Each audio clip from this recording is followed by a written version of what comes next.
খুবই আনন্দের দিন। আমাদের পরমারাধ্য কাকাজি মহারাজ, শ্রী কানাইয়া দাসজি কাকাজি মহারাজ, সন্ত দাস কাঠিয়া বাবাজি মহারাজের শিষ্যদের মধ্যে স্বামী ধনঞ্জয় দাস কাঠিয়া বাবাজির সঙ্গে যিনি সবসময় উপস্থিত থাকতেন এমন একজন বিশিষ্ট আমাদের কাকাজি, তার নাম কানাইয়া দাস কাকাজি মহারাজ। কানাইয়া দাস কাকাজি মহারাজের কার্তিক মাসের কৃষ্ণপক্ষের অমাবস্যার দিন তার জন্ম আবির্ভাব হয়েছিল। তার জীবনের জন্মের সময়টা বাংলাদেশের হবিগঞ্জ, যেখান থেকে আমাদের অনেক মহাত্মাই সম্প্রদায়ে এসেছেন। তার মধ্যে অন্যতম আমাদের কানাইয়া দাস কাকাজি মহারাজ। কানাইয়া দাস কাকাজি মহারাজ গুরুদেবের দেখতাম, যখন আমরা প্রথমে এসেছি তখনও কানাইয়া দাস কাকাজি মহারাজই তার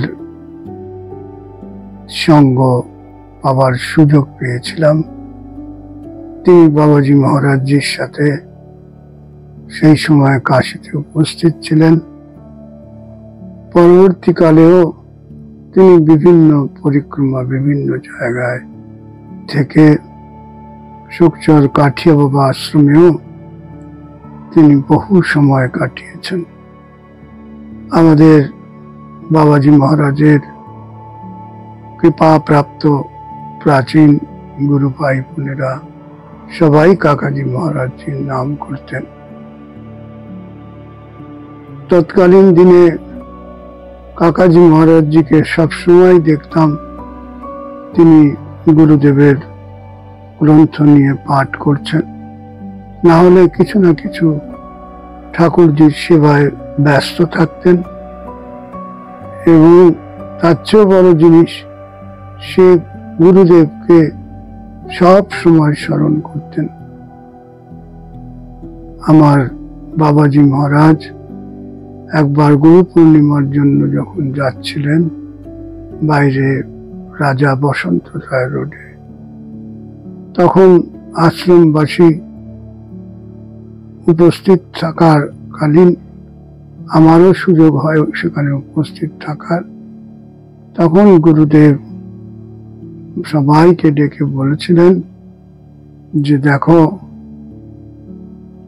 কানাইয়া দাসকে আমার প্রতি যেমন তোমরা গুরু রূপে শ্রদ্ধা ভক্তি করো, কানাইয়া দাসজি কোথাও গুরুরই বাক্য মনে করে শ্রদ্ধা ভক্তির সাথে পালন করবে। সুখচর কাঠিয়া আশ্রমের সুরক্ষায়, তার সেবা পূজায়, তার উন্নতিতে সবসময় তিনি ছিলেন। বৃন্দাবন কাঠিয়া আশ্রম যে গুরুকুল রোডে আছে, যেখানে মনোহর দাস কাকাজি মহারাজ, যার কথা না বললেই নয়। মনোহর দাস কাকাজিও যেমন আমার বাবাজি মহারাজজিকে শ্রদ্ধা চোখে দেখতেন, ভালোবাসতেন, বাবাজি মহারাজও মনোহর দাস কাকাজির কথা খুবই মান্য করতেন। ব্রজ পরিক্রমা ইত্যাদি সব জায়গায় মনোহর দাস কাকাজির কথা মতনই অনেক কাজেই তিনি এগিয়ে যেতেন। মনোহর দাস কাকাজির কথাই আমাদের যে আজকে নয়া কাঠিয়া বাবা আস্থান, গুরুকুল রোডে বৃন্দাবনে যে আস্থান, সেটার নামকরণেও মনোহর দাস কাকাজি মহারাজের অনেকই তার দৃষ্টি ছিল। তিনি সেই রকমই নাম সেই সময়কার দিনে তিনি বলেছিলেন, তুমি এটির নাম এইভাবেই রাখো, একটা নাম না দিলে জায়গাটা কিভাবে সবাই চিনবে। তো মনোহর দাস কাকাজি মহারাজ, কানাইয়া দাস কাকাজি মহারাজ, সেই রকম উদ্ধব দাসজি কাকাজি মহারাজ, আমাদের অনেক মহারাজজি ছিলেন। কিন্তু কানাইয়া দাস কাকাজি যখন সন্ত দাস কাঠিয়াওয়াজির বৃন্দাবনে যাচ্ছিলেন শিবপুর আশ্রম থেকে, সেই সময় তার গাড়িতে ডাক্তারের সাথে সাথে আরো যে দুজন সাধু শিষ্য বিশেষভাবে ছিলেন, যশোদানন্দন দাসজি আর কানাইয়া দাস কাকাজি মহারাজ। সন্ত দাস কাঠিয়াওয়াজিকে নানা রকম সেবা করার সাথে সাথে অন্তিম সময়েও সাথে ছিলেন। সন্ত দাসজি তাকে খুবই আদর করতেন, যেমন মনোহর দাস কাকাজি মহারাজকে। সাধন ভজন তাদের ছিল এমনই, গুরু ভাইয়ের প্রতি তার এতই ভালোবাসা ছিল।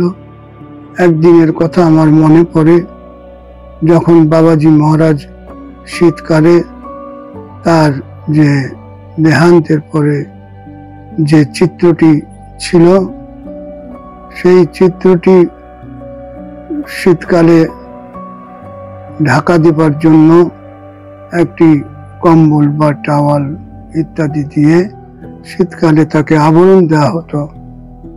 কোনো কারণে সেই আবরণটি দিতে ভুল হয়ে যাওয়াতে তিনি বললেন, তুমি বুঝতে পারো না, গুরুদেবের ঠান্ডা লাগছে বলে উনি আদর করে পিঠে শাসন করেছিলেন। যে কতটাই ভালোবাসতেন গুরুদেবকে, ছায়াচিত্রেতে এবং সর্ব অবস্থায় তিনি জীবন্ত দর্শন করতেন। গুরু ভাইয়ের প্রতি এই রূপ শ্রদ্ধা, ভালোবাসা, স্নেহ আমাদেরকে এই রূপ শিক্ষা দিয়ে গেছেন। তো আজকে দিনে তার এই শুভ জন্মদিনের শুভ অবস্থায় তার যে গুরু ভক্তি এবং স্নেহ, শ্রদ্ধা, ভালোবাসা আমরা সবসময় স্মরণ করে আসছি। এই জন্মদিনে তার আশীর্বাদ, কৃপা আশীর্বাদ আপনারাও সকলে গুরু ভক্তি রূপে প্রাপ্ত করুন। তার জন্য আজকে ওনার কথা সংক্ষিপ্ত রূপে স্মরণ করলাম। বল কানাইয়া দাস কাঠিয়াওয়াজি মহারাজ কি জয়।